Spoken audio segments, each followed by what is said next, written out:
Did you know that there are places in Ontario where people simply disappear, and no one can explain why? We're not talking about ordinary forests or poorly marked trails. We're talking about places where nature itself seems to conspire against those who dare to venture out, especially when winter arrives and transforms landscapes into deadly traps. Ontario is known for its vibrant cities, crystal clear lakes, and breathtaking nature. But there is a dark side to this Canadian province that few know about and that many prefer to ignore.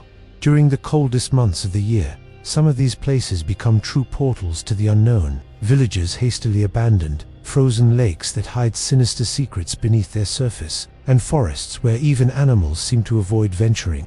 Locals whisper stories passed down through generations, tales of people who entered these areas and never returned, or returned completely transformed, unable to explain what really happened.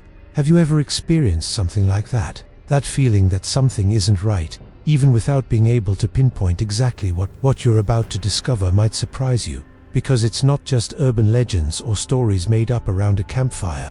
There are official records, police reports, documented testimonies, concrete evidence confirming that these places carry a disturbing energy. Stick with me until the end, because we're going to delve deep into the stories of these forbidden places in Ontario, exploring both the historical facts and the legends that have echoed for decades. But don't forget to like the video and subscribe to the channel so you don't miss any new videos about stories and legends from Canada. Get ready to discover 5 haunted and dark locations in the Canadian winter, where icy beauty hides dangers far beyond what you can imagine. Local 5, abandoned mining camps, Timmins region. Let's start with the first place on this grim list. And believe me, this is just the beginning. In the Timmins region of northeastern Ontario, there are dozens of mining camps that were simply abandoned decades ago. You look at an old map and see these points marked with village names, structures, access routes. But when you get there today, especially during winter, you find absolutely nothing but snow-covered ruins and a disturbing silence that seems to swallow any sound around it. These camps were bustling at the height of the gold rush and mineral extraction in the early 20th century. Hundreds of workers lived there in extreme conditions, facing temperatures that could easily reach -30 degrees. But when the mines dried up or ceased to be profitable, the people left in haste, leaving behind not only buildings, but entire histories, entire lives. And what remained was a frightening emptiness, a place where nature has taken over again, but in a cruel and relentless way. The real danger of these places lies not only in the dilapidated structures or the extreme cold. The danger lies in the false sense of security. Many explorers, hunters, and even adventurous photographers look at these campsites and think, someone has been here before, so it must be safe. This is a fatal decision, because the trails that led to these places simply disappear under the snow during the winter. What seemed like a clear path in the summer transforms into a white and deadly labyrinth when temperatures plummet. There are documented cases of people who followed old maps, trusting that those routes still worked, and never returned. In some cases, the bodies were found weeks later, frozen, just a few kilometers from where they believed they were. Hypothermia is silent and treacherous. It confuses the mind, distorts the perception of time and space, makes you believe you are making the right decisions when in reality you are walking straight to death. And in these abandoned camps, with no cell phone signal, no visual references, no one nearby to hear a cry for help, the transformation of an adventure into tragedy happens quickly. Residents of Timmins tell stories that have circulated for generations. They speak of strange lights seen at night in these abandoned regions, of the sounds of tools hitting rocks, as if the miners were still working beneath the frozen ground. Some say it's just the wind, the old wood of the huts creaking. Others believe there is something deeper, an energy trapped in that place, a collective memory of the suffering and loneliness of those workers who died far from home. The psychological impact of being alone in such a place, surrounded by traces of past lives, under a heavy grey sky, with snow falling incessantly, is something few can clearly describe. Those who have returned report a feeling of oppression, of being watched, that each step could be their last.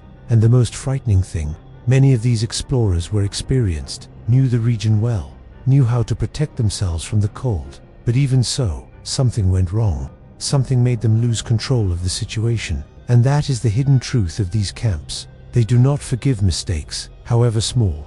A deviation from the route, a sudden change in the weather, a hasty decision. and you become just another story whispered by the locals. Comment below. Abandoned places fascinate me if you also feel this attraction to the unknown, to those spaces where time has stopped but energy remains alive in some strange way. Local for Camp 30 Bowmanville, the place that should never be explored. But if you think abandoned mining camps are disturbing enough, let me take you to a place that carries an even darker historical weight. We're talking about Camp 30, located in Bowmanville, a facility that should remain closed, forgotten, erased from collective memory. But that's not what happens. On the contrary, this place attracts urban explorers, curious onlookers, and adventurers who completely ignore the prohibition signs and faded placards that still insist on saying, "Do not enter." Camp 30 was built during World War II as a prisoner of war camp. High-ranking German officers were held there, isolated from the world, surrounded by dense forest, and constantly watched. Imagine the psychological impact of being trapped in such a place, far from home, not knowing if you would ever return alive, surrounded by enemy soldiers and the relentless cold of the Canadian winter. This kind of energy doesn't simply disappear when a building is abandoned. It remains ingrained in the walls, in the dark corridors, in the empty rooms where men spend years of their lives in complete uncertainty. After the war ended, the site was briefly used as a school, but was soon abandoned altogether. And that's when the journey of deterioration and official neglect began. Officially, no one should be there, but the hidden truth is that many people enter, especially during the winter, when the area becomes completely deserted and surveillance is practically non-existent. And it is precisely at this time of year that the strangest things happen. There are documented accounts of search and rescue operations involving people who entered Camp 30 and were unable to get out. Some were found disoriented, injured, unable to explain how they got lost inside a structure that, theoretically, has clear and visible exits. Others simply disappeared for hours, only to be located after emergency teams searched every corner of the place. And then there are those who were never found, without conclusive evidence, without bodies, only stories repeated for decades by the residents of Bowmanville. Local legend tells of people who entered during snowstorms, drawn by the morbid curiosity to explore a forbidden place, and never returned. Some say they were swallowed by the surrounding forest, lost in the snow, and froze to death before anyone could notice. Others believe there is something more sinister happening there, something beyond the simple disorientation caused by the extreme cold. They speak of voices echoing through the empty corridors, of doors closing on their own, of shadows moving where there should be nothing. What makes Camp 30 especially dangerous is precisely the combination of factors. First, it's a forbidden place, which means that if something goes wrong, you're completely on your own. No one will hear you scream, no one will immediately notice your absence. Second, the structure is extremely deteriorated. Floors that give way without warning, ceilings that could collapse at any moment, staircases that lead nowhere. And third, the military past of the place carries a weight that you feel in the air, an atmosphere of tension and suffering that affects the mentality of those who are there. Many urban explorers report a growing sense of paranoia and anxiety the longer they spend inside those abandoned buildings. Some describe a pressure in their chest, difficulty breathing, as if the air were heavier. Others speak of an inexplicable urge to run away, to escape as quickly as possible, even without being able to identify any concrete danger. This transformation in emotional state is no coincidence. It is the impact of being in a place where human suffering has left deep scars, where history is written with fear and isolation, and winter intensifies all of this. Snow covers broken windows, the wind howls through cracks in the walls, the temperature inside buildings drops as much as outside. You completely lose track of where you are, how much time has passed, which path you should take. Decisions that seemed obvious minutes ago suddenly become confusing, contradictory, and it is precisely at this moment that tragedies happen.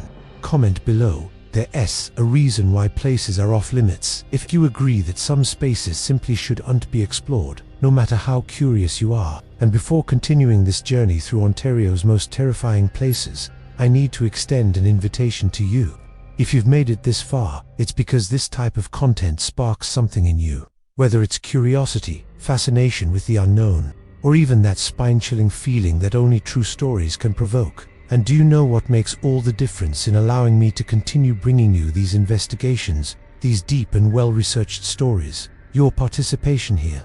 Leave a comment below telling us, have you ever heard of a forbidden or scary place in your area? Have you ever felt that strange energy in an abandoned location? Or perhaps you know someone who experienced something inexplicable during the winter. Share your experience with me, because these stories create an incredible connection between all of us who love to explore the dark side of reality. And if these stories are captivating you from beginning to end, leave a like on the video. It seems simple, but that like is essential for the algorithm to show this type of material to more people who are also interested in real mysteries and scary places. Your participation here is what makes this channel grow and reach more people with this type of authentic and well-crafted content. And of course, subscribe to the channel and activate the notification bell, because we still have a long way to go on this dark journey through Ontario. Become a channel member and we'll soon be bringing you exclusive content. I'll take you inside these forbidden places, tell you stories, accounts, and legends about this Canadian province. Now, let's continue. Local 3, Abandoned Radar Base, Moosonee, James Bay Lowlands. And if you thought we'd already reached the limit of disturbing, I need to show you another type of abandonment, even more isolated, even more dangerous. In the far north of Ontario, near Moosonee, and on the plains of James Bay, there are old radar bases built during the Cold War. These structures were part of a continental defense system designed to detect threats from the Arctic. They were strategic, secret locations where soldiers and technicians lived in complete isolation, monitoring invisible signals that could mean the beginning of a nuclear war. But when the Cold War ended and technology evolved, these bases were simply abandoned, without ceremony, without proper decommissioning, just forgotten in the middle of nowhere. What makes these abandoned military installations especially frightening is the combination of extreme isolation with a history laden with tension and paranoia. Think about it. These people lived there knowing that at any moment they could be the first target of a devastating attack. This mentality of constant vigilance, of subliminal fear, of always being on high alert, left its mark on those places. And during the winter, when snow covers everything and temperatures plummet to seemingly unbearable levels, these bases transform into death traps. Access to these areas is already complicated in the summer, but in the winter it becomes almost impossible. There are no paved roads, no supporting infrastructure, no cell phone signal or communication. You are completely alone, depending only on your own judgment and preparation. And that's exactly where the most brutal danger lies. Whiteout. If you've never heard of it, let me explain how terrifying this weather condition can be. During a whiteout, the snow falls so heavily and the wind blows so strongly that you completely lose any visual reference.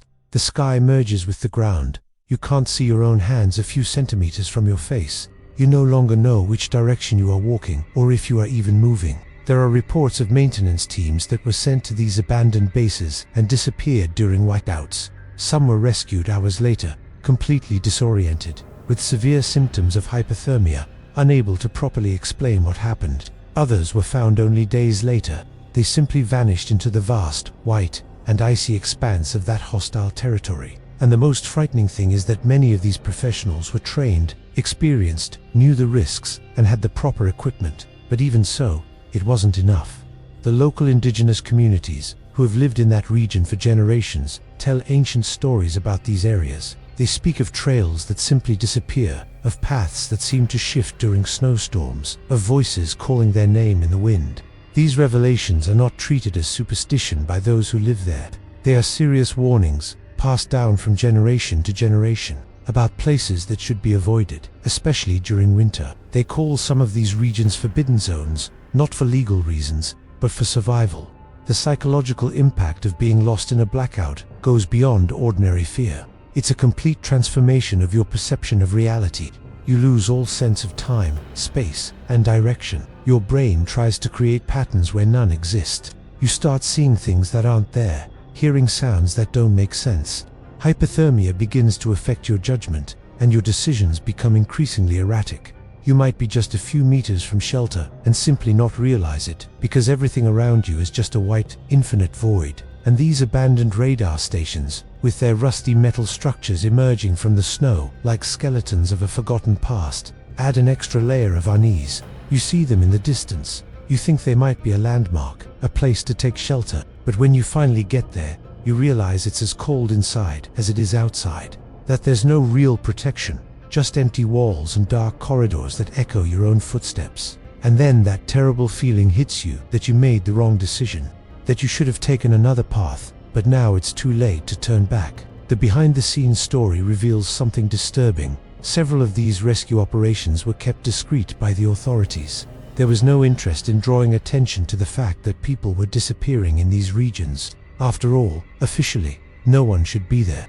But the truth is that many adventurers, photographers, researchers, and even ghost hunters are drawn to these places, completely ignoring the warnings and the real risks they face.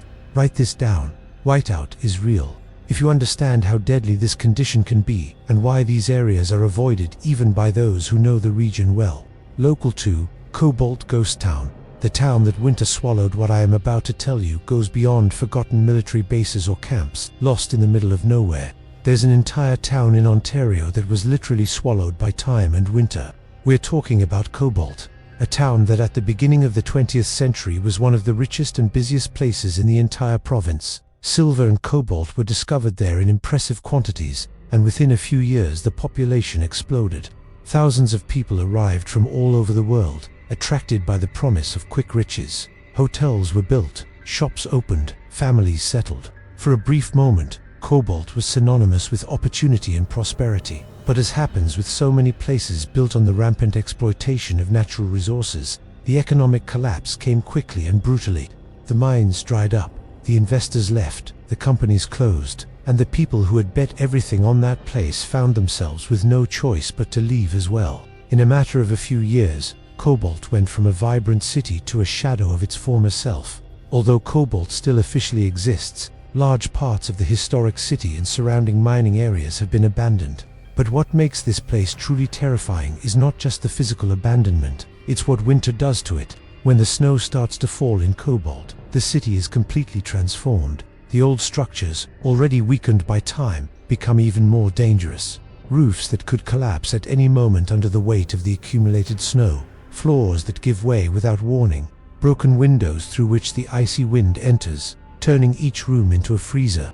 And even worse are the abandoned mines that surround the city. Hundreds of tunnels and shafts have simply been left behind, many of them poorly marked or completely hidden by vegetation and snow. One wrong step and you fall into a hole dozens of meters deep, with no one around to hear your screams. There are documented historical records of miners who got lost during extreme blizzards trying to return home after a day's work. Back then, snowstorms could last for days, completely isolating the region. Many of these men never reached their destination. Their bodies were found weeks later, frozen, just meters from shelter. The disorientation caused by extreme cold and lack of visibility is deadly. You completely lose track of where you are, where you're going. Your brain freezes along with your body. Your decisions become slow, confused, and fatal.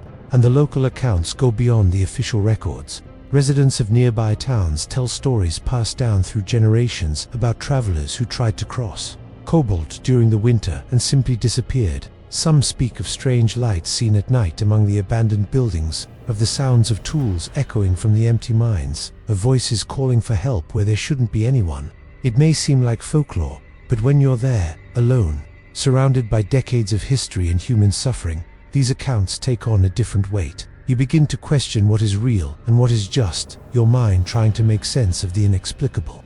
The psychological impact of walking through a ghost town in winter is profound. You see houses where families lived, schools where children learned, churches where people prayed for protection against the dangers of that place, and everything is empty, frozen in time, covered by a thick layer of snow that seems to want to erase any trace that that city once had life. It's a silent and disturbing transformation, as if winter were an invisible enemy that slowly consumes everything in its path. The behind-the-scenes story reveals something even darker. Many of the abandoned mines in Cobalt were never properly sealed or marked. There are tunnels that reach impressive depths, some exceeding 300 meters below the surface, and many of these tunnels are flooded, frozen, or at imminent risk of collapse. Entering one of these mines during winter is literally a death sentence. Without adequate lighting, without knowledge of the structures, without rescue equipment, you are completely vulnerable. And the most frightening thing is that many urban explorers and treasure hunters still visit Cobalt, completely ignoring the warnings. They see beautiful photos on social media of snow-covered buildings and mysterious tunnels, and think it's worth the risk. But the hidden truth is that several of these adventurers have needed to be rescued by local authorities after getting lost, falling into holes, or becoming trapped in collapsed structures. Some weren't so lucky. The journey to Cobalt may seem like an interesting adventure, but the reality is far more brutal than any photo can capture. The isolation you feel there is total. There's no cell phone signal in most of the area, no people around, nothing but you and the ghosts of the past. And when night falls and the temperature plummets even further, you realize you've made a decision that could cost you your life. Because winter in Cobalt is unforgiving. It doesn't give second chances. It simply swallows anyone who dares to defy it. Comment below. Ghost towns give me the creeps. If you feel that mix of fascination and fear when you think about places that have been abandoned and forgotten by time. Local 1, Huronia Regional Center, Aurelia. Memories that should not be visited. There's a place in Ontario that carries a different kind of weight. It's not just the cold or the physical abandonment. It's the past. It's the memory of what happened there. We're talking about the Huronia Regional Center in Aurelia, a former psychiatric institution that operated for decades, and when it finally closed its doors, left behind stories of suffering, neglect, and abuse that still echo in those empty corridors. This isn't a place haunted by ghosts in the traditional sense. It's haunted by the brutal reality of what was done to human beings within those walls. For years, the Huronia Regional Center housed thousands of people diagnosed with mental and physical disabilities. Many were forcibly interned, separated from their families, and subjected to inhumane treatments that today would be considered torture. Medical experimentation, prolonged isolation, extreme physical restraint, these were common practices there. And when the truth finally came to light and the institution was closed, the government simply abandoned the place. Enormous buildings with dozens of wings, tiny rooms with barred windows, treatment rooms where horrific procedures were performed, everything was left behind, as if erasing that place from official memory was enough to erase what happened there as well. But the transformation of an active institution into an abandoned ruin does not happen without consequences. Soon after its closure, urban explorers began to invade the place, attracted by its grim reputation and the morbid curiosity to see with their own eyes where so many atrocities were committed. And during the winter, when snow covers everything and the area becomes even more isolated, these buildings become extremely dangerous. Floors that collapse without warning, staircases that lead nowhere, broken windows through which the cold enters and transforms each room into an icy trap. There are documented cases of rescues carried out by local authorities involving people who entered the Huronia Regional Center and were seriously injured. Some fell through rotten floors, others were trapped in rooms with jammed doors. Still others got completely lost within the vastness of the complex and needed to be located by search teams. And then there are those who simply disappeared.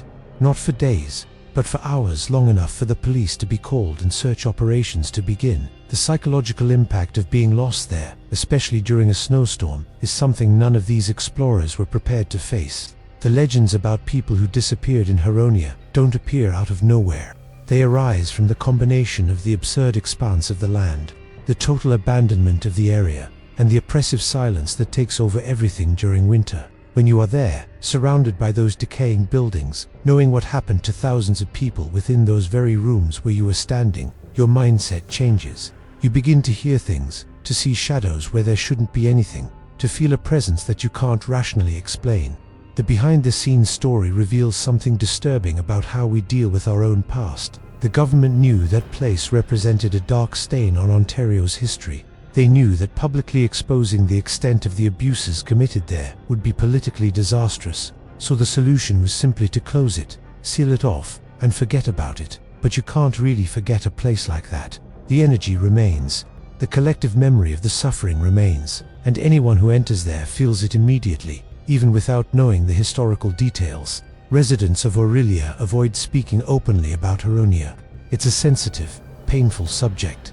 Many families in the region have had relatives interned there. Many of these people never saw their loved ones alive again, and those who managed to leave carried deep traumas for the rest of their lives. So when someone from outside arrives and treats that place as a simple urban exploration attraction, as a cool backdrop for photos, there is an implicit disrespect that is felt by the entire community, and the danger is real. During the winter, the temperature inside those buildings drops as much as outside. There's no heating, no real protection from the elements. If you get hurt there, if you fall and break a leg, If you get trapped somewhere, your chances of survival decrease drastically with every passing minute. No one will hear you scream. No one will notice your absence immediately. And when they finally do, it may be too late. The revelations that have emerged in recent years about what really happened at the Huronia Regional Center have shocked the entire country.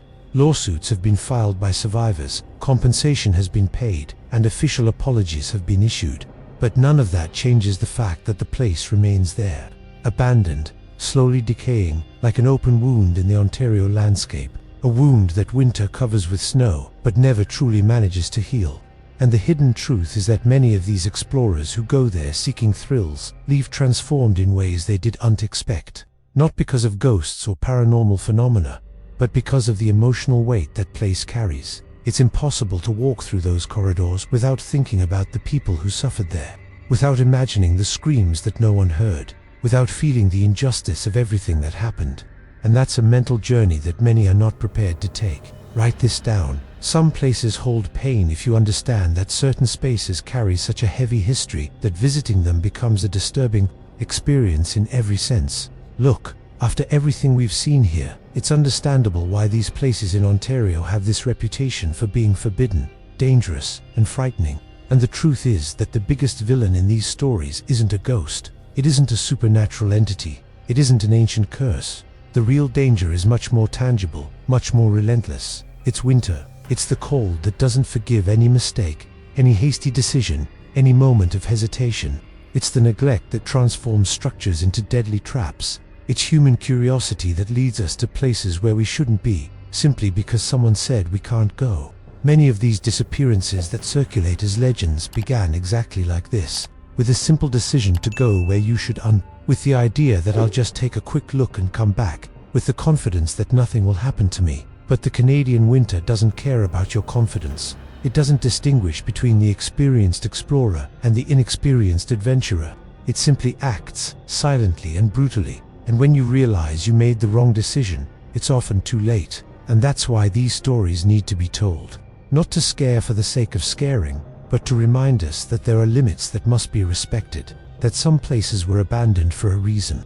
That nature, especially in its most extreme state, is not there to challenge you. It simply exists, indifferent to your survival. If you've made it this far, comment below. I respect winter, so I know you understood the real message behind these stories. And if this type of content makes sense to you, if you enjoy exploring the darker side of reality through real, documented stories with a critical and respectful eye, subscribe to the channel. There's much more about Canada, its legends, its mysteries, and its real dangers coming soon.